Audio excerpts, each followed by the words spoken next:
Hello everyone, welcome back to the channel. In this video, I'm going to walk you through how to add product on Hostingage website builder. So for you to be able to add product, you have to simply follow this quick and easy guide process.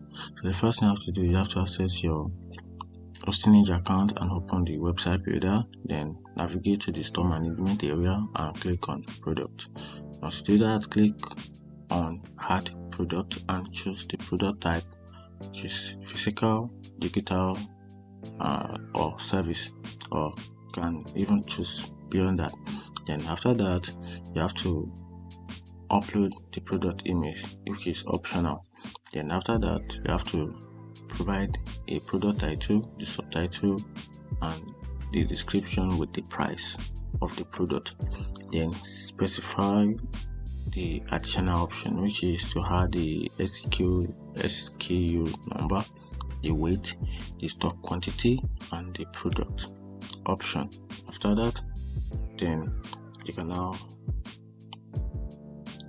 assign the categories. So which is you have to assign the product to a category, which is also optional. Then you can now save your product and it will automatically create a product page.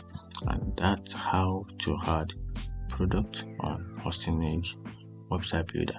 Find this video helpful, turn on the notification button and subscribe for more.